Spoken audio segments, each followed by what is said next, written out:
입니다. 우리 저와 앞뒤에 계신 분들하고 인사 좀 하겠습니다. 새해 복 많이 받으세요. 새해 복 많이 받으세요.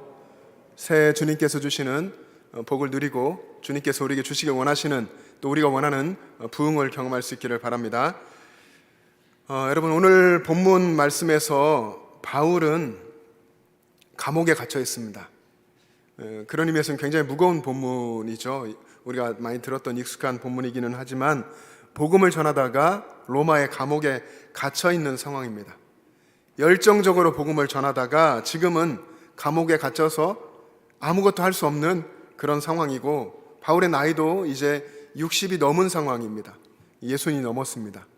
그래서 이제 순교도 얼마 앞두지 않은 그런 상황에 바울이 있고, 주님을 위해서 정말 인생을 다 바쳐서 헌신한 그에게 지금 남은 것이라곤 그의 발에 채워진 착고, 이 감옥에 갇힌 자신뿐이었고, 외적으로 본다면 바울은 참 불쌍한 노인이다. 지금 이 상황이 그렇게 우리가 볼 수 있습니다. 그런데 이 상황에서 바울은 예수님 만나고 갖게 된 그런 새로운 정체성, 예수님 안에서 갖게 된 자신의 정체성이 조금도 흔들리지 않았고, 또 그의 인생의 목적과 의미도 여전히 분명하게 있었습니다. 바울의 인생의 목적은 오직 하나, 살든지 죽든지 예수 그리스도가 자신의 몸에서 존귀하게 되는 것이었습니다. 그래서 그의 인생의 끝까지 예수 그리스도가 존귀하게 되는, 예수 그리스도를 존귀하게 높이는 그런 삶을 바울이 살기를 원했습니다. 그 자신의 원함의 내용이 오늘 본문 읽은 내용인데요, 20절과 21절 말씀을 우리 다시 한번 의미를 생각하면서 같이 읽어보겠습니다. 시작. 나의 간절한 기대와 소망을 따라 아무 일에든지 부끄러워하지 아니하고 지금도 전과 같이 온전히 담대하여 살든지 죽든지 내 몸에서 그리스도가 존귀하게 되게 하려 하나니, 이는 내게 사는 것이 그리스도니 죽는 것도 유익함이라. 아멘. 살든지 죽든지 그리스도가 내 몸에서 존귀하게 되기를 원한다. 내 안에 살고 계시는 분이 그리스도시니까 죽는 것도 유익하다.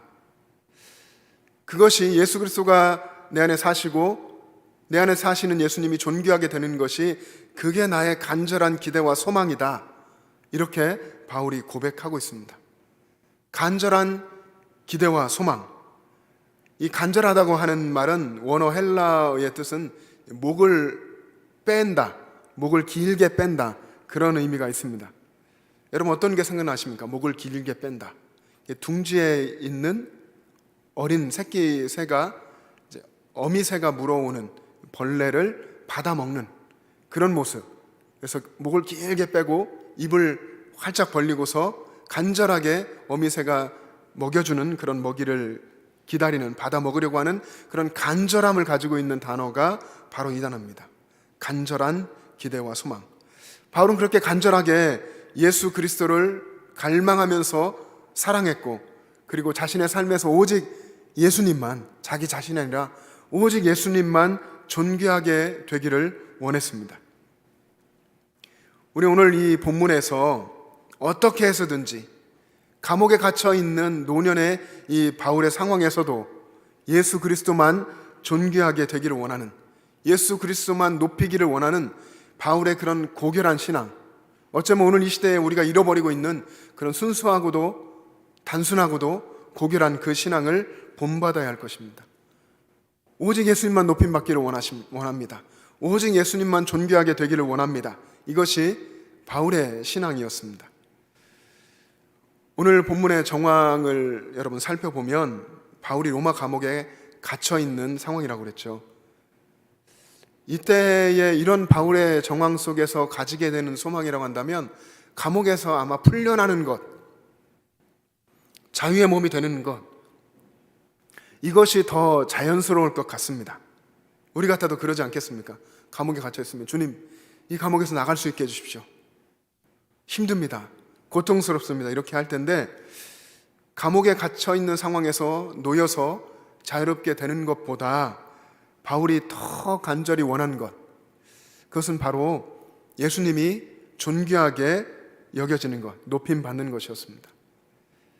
감옥에서 나오는 것, 그 소망을 갖는 것이 우리도 이해하기 쉽고 그게 자연스럽고, 사람은 본능적으로 자신의 안위를 추구하고 안위를 찾게 돼 있죠. 근데 바울은 그 상황에서 그것을 원하지 않았습니다. 바울의 간절한 기대와 소망은 오직 살든지 죽든지 그리스도께서 바울의 몸에서, 바울의 삶에서 존귀하게 여김을 받는 것이었습니다. 그렇게 자신을 통해서 예수님이 드러나고, 예수님이 높임 받으시고, 예수님이 존귀하게 되고, 예수님이 영광 받으시는 것, 그것이 바울의 간절한 기대와 소망이었습니다. 여러분, 여러분의 간절한 기대와 소망은 무엇입니까? 저와 여러분의 간절한 기대와 소망이 바울처럼 오직 예수 그리스도가 높임받는 그런 삶이 되기를 소망합니다. 오늘 우리 읽은 본문에서 중요한 단어들 중에 하나가 저는 지금도 전과 같이라는 단어라고 생각합니다. 20절에 지금도 전과 같이라는 단어가 있는데, 지금도 전과 같이, 예전과 같이 예수 그리스도가 존귀하게 되기를 원합니다. 이것이 바울의 고백이었던 것이죠. 예수님 넘어서, 게다가 감옥에 갇혀서 자유를 다 잃고 있는 이런 지금 이 상황에서도 예전처럼, 예전과 같이 예수님만이 내 삶에서 존귀하게 되기를 원합니다. 이 간절한 기대와 소망은 변함이 없습니다. 이렇게 바울이 이야기하고 있습니다. 지금 바울은 청년이 아닙니다. 말씀드린 대로 예순이 넘은 노인입니다. 순교를 얼마 앞두고 있습니다. 육신적으로 여러분 생각하면 몸은 굉장히 지쳐 있고 쇠약해져 있을 겁니다. 어쩌면 감옥에 갇혀 있으니까 아마 늘 사도행전에 기록되어 있었던 것처럼 매를 맞고 고문을 당하고 그리고 감옥에 갇혔을지 모르겠습니다. 그래서 자기 한 몸 돌보는 것조차 쉽지 않은 그런 상황에 있을지 모르겠습니다. 이런 상황에서 바울은 아마 이런 탄식을 하는 것이 더 우리가 이해하기 쉽고 이성적이라 생각합니다. 주님, 정말 이제 쉬고 싶습니다. 이제 남은 여생 편하게 이제는 안식하며 쉬고 싶습니다. 이런 한숨과 푸념을 하는 것이 더 맞을 것 같습니다. 게다가 감옥에 갇혀서 자유도 다 잃었죠. 이런 상황이라면 온갖 불평이 다 나오지 않겠습니까? 우리 같으면 그러지 않겠습니까? 하나님, 이게 뭡니까? 우리 하나님 만나서 지금까지 이렇게 살아왔는데 지금 이 상황이 무엇입니까? 우리 같으면 이렇게 불평하고 푸념하고 한숨을 쉴 텐데, 바울은 조금 더 그런 고백을, 그런 탄식을 내뱉지 않았습니다. 바울은 젊은 날에 부활하신 예수님을 만났을 때나 이후에 온갖 시련을 겪었을 때나 또 수많은 죽을 고비를 넘기면서 복음을 전할 때나 지금 늙고 쇠약해져서 감옥에 갇혀있는 지금 이 상황에서도 그가 가지고 있는 간절한 기대와 소망은 변함이 없다. 오직 예수 그리스도가 존귀하게 되는 것, 그것을 바라는 기대와 소망은 여전히 변함이 없습니다. 이런 고백을 하고 있는 것입니다. 그래서 이 고백이 정말 대단하다고 생각을 합니다. 인생을 다 이제 주님 주신 그런 사명의 길을 맞춰가는 시점에서 몸은 쇠약해질 대로 쇠약해지고 이제 순교의 때가 얼마 남지 않은 것을 직감하는 할 수 있는 그런 상황에서조차도 주님 앞에 이런 끝까지 믿음을 지켜내고자 하는 그런 고백과 신앙이 바울에게 있었습니다. 여러분, 우리도 우리들의 인생의 모든 시기에 오직 예수 그리스도만을 존귀하게 여기기를, 그런 삶을 살기를 기대하고 소망하는 그 신앙이 충만하게 되기를 축복합니다. 또 그런 신앙이 우리 자녀와 손주들에게로 대대로 아름답게 전승되어 가기를 축복합니다. 오늘 명절 당일 또 주일 예배고에서 우리 어린아이들도 함께 와 있는데요. 정말 이것 말고 우리에게 소중한 것이 무엇이 있겠습니까? 지금은 어쩌면 젊었을 때 바울처럼 할 수 있는 것도 많고 열정도 많고 능력도 많다 생각되어서 이것저것 원하는 게 많겠지만, 정말 주님 앞에 신앙생활을 계속하고 또 인생의 노년의 때가 이르면 다 그렇습니다. 신앙, 주님 바라보는 것, 우리 자손 예수님 잘 믿는 것, 늘 그것을 소망하는데, 여러분 그렇습니다. 우리 교회의 미래, 또 우리 하나님께서 우리를 향해서 계획하신 부흥, 하나님의 그런 꿈의 내용도 다 그런 거죠. 신앙이 아름답게 전승되어 가는 것. 이스라엘 백성 아브라함에게서부터 이삭에게로, 야곱에게로 이렇게 신앙이 전승되어 가는 것. 할아버지 할머니의 신앙이 부모님에게, 그리고 그 부모님의 신앙이 또 자녀에게, 손주에게로 이렇게 아름답게 전승되는 그런 신앙의 역사가 여러분의 삶 가운데 펼쳐지기를 주님의 이름으로 축복합니다. 그래서 10년이 지나고 20년이 지난 후에도 우리의 자녀들, 우리의 손주들이 예수님을 향한 정말 뜨거운 그런 사랑과 열정으로 살아가게 되기를 소망합니다. 여러분, 바울도 한때는 세상의 출세와 성공을 위해 살았습니다. 그래서 그렇게 인정받고 높임받으려고 하는 그 자신의 그런 세상적인 기대와 소망도 가지고 있었습니다. 그렇게 열심히였던 그가 다메섹으로 가는 길에서 부활하신 예수님을 만나죠. 하늘로부터 호련히 비친 빛 가운데 예수님의 음성을 듣고 예수님을 만났습니다. 그리고 거기에서 그의 인생이 완전히 변화됐습니다. 예수님과의 만남으로 바울의 간절한 기대와 소망이 완전히 바뀐 것입니다. 그가 그전에 그렇게 원하고 원했던 것, 그가 그렇게 붙들고 싶었던 것을 이제는 배설물로 여기고 그리고 다 버렸습니다.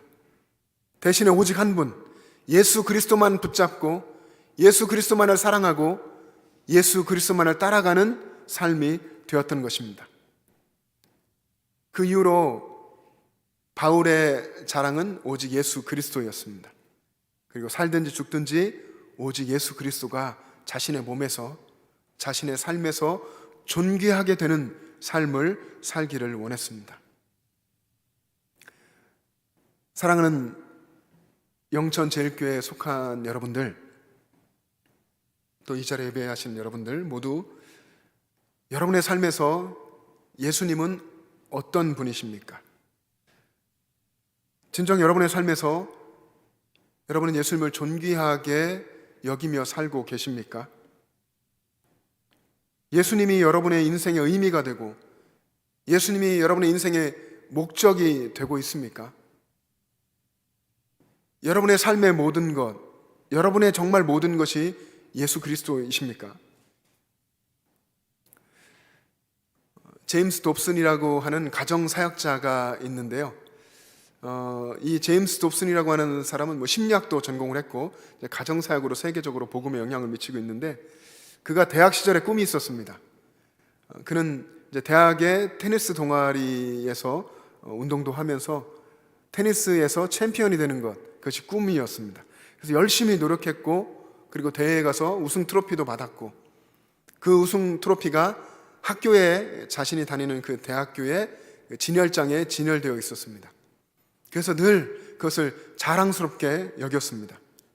그런데 학교를 졸업하고 나서 몇 년 후에 이 제임스 dobson에게 그의 우승 트로피가 이제 우편으로 오게 됐습니다. 누군가 보낸 것이죠. 어떤 사람이 보내면서 메모지를 함께 보냈습니다. 작은 메모를 써서 보냈는데 그 내용에 학교가 재건축을 하게 됐는데 수많은 것들이 버려진 그런 쓰레기 더미에서 이 트로피를 발견하게 됐습니다 하는 그런 내용이었습니다. 그래서 보내드립니다 하는 거죠. 제임스 dobson은 이 일을 기억하면서 이렇게 이야기했습니다. 시간이 흐르면 당신의 트로피는 잊혀지고 버려지게 될 것입니다. 아무리 화려하고 번쩍이는 트로피도 녹이 슬고 빛이 바래일 것입니다. 당신은 이렇게 잊혀지고 버려지는 트로피를 위해 사시겠습니까? 일시적이고 순간적이고 썩어 없어질 목적에 여러분의 인생을 걸고 사시겠습니까? 여러분, 그런데 안타깝게도 오늘 우리 이 시대에 많은 사람들이 이 화려한 트로피를 위해서 살아가고 있습니다. 그 화려한 트로피 하나 내 이름으로 걸고 싶어서 동분서주하며 열심히 뛰며 살아가고 있습니다.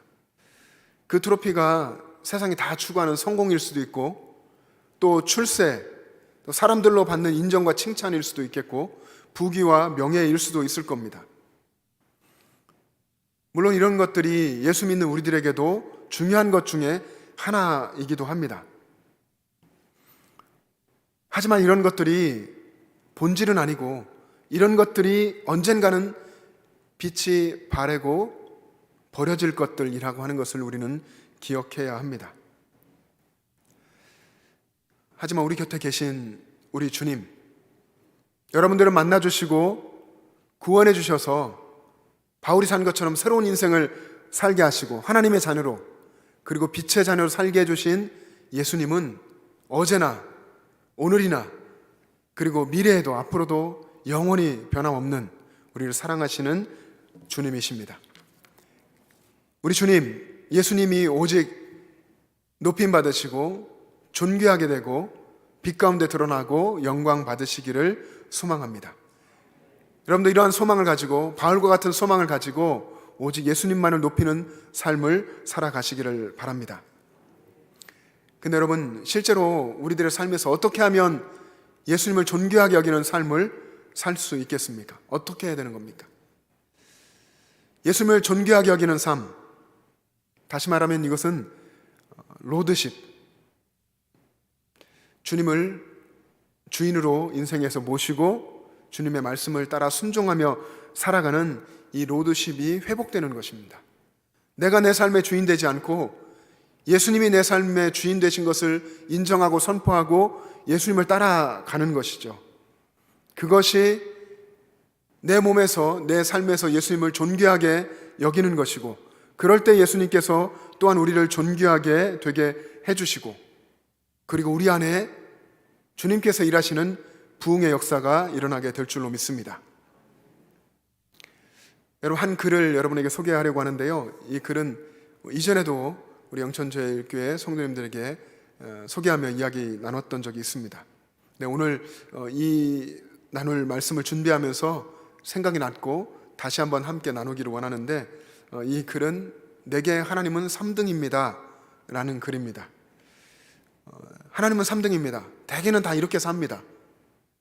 여기 어쩌면 이 자리에 계신 우리도, 때로 저도 하나님을 3등으로 여기며 살 때가 참 많은 것 같습니다.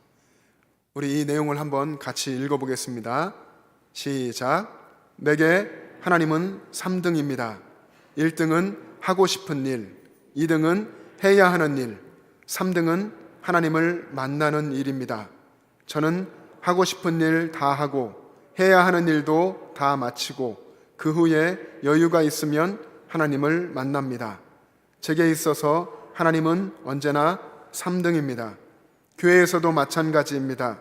내게 가장 가까이 있는 것은 나 자신, 그 다음은 내 마음을 알아주는 사람, 그 다음에야 하나님이십니다. 아멘 하시면 안 되는데 여러분, 어떤 면에서 이 내용이 공감이 되십니까? 내가 그렇게 살았구나, 그렇게 살고 있구나, 예수 믿는다고 하면서 오직 예수님이 내 삶의 1등이 되셔야 되는데, 나의 주인 되셔서 내가 따라가야 할, 정말 내가 높이고 정말 사랑하고 열망해야 될 분은 오직 예수님. 예수님을 인해서 내 삶이 움직여가고 예수님께 내 삶이 맞춰지고 그렇게 살아가야 되는데, 나는 예수님을 3등, 어쩌면 그 뒤로 미루고 그렇게 살아왔구나 하는 깨달음이 우리 가운데 있기를 소망합니다. 예수님이 우리 삶의 1등 되기를 원합니다. 여러분, 예수님 1등으로 모시고 살아가기를 축복합니다. 바울의 간절한 기대와 소망은 바로 이것이었습니다. 예수님을 존귀하게 여기는 것, 예수님을 1등으로 모시고 살아가는 것. 오늘 여기에 계신 여러분들, 연로하신 어르신들, 그리고 또 우리 젊은 부부분들, 또 우리 어린 자녀들, 우리 손주들, 다 정말 예수님을 사랑하는 그 모습이 하나가 되고 예수님을 삶에서 1등으로 최고로 모시고 살아갈 수 있게 되기를 소망합니다.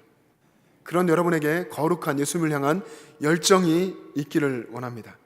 그런 열정이 있어야 우리의 삶에서 예수님이 정말로 존귀 여김을 받고 높임 받으시게 될 것이고, 그때의 예수님으로 인해서 우리 삶에 참된 부흥이 일어나게 될 것입니다. 예수님이 내 삶에서 살아 역사하시는, 그래서 세상에서 경험할 수 없는 예수님이 내 안에 사시면서 주시는 그런 참된 부흥의 역사를 경험하게 될 줄로 믿습니다. 여러분, 계속해서 말씀드려 오던 대로 참된 부흥이라고 하는 것은 우리 주님과의, 예수님과의 관계, 하나님과의 관계가 본래의 관계로 회복되는 것입니다. 죽은 것 같고 아무 소망이 없던 사람이 예수 그리스도 안에서 다시 살아나는 것이 부흥입니다.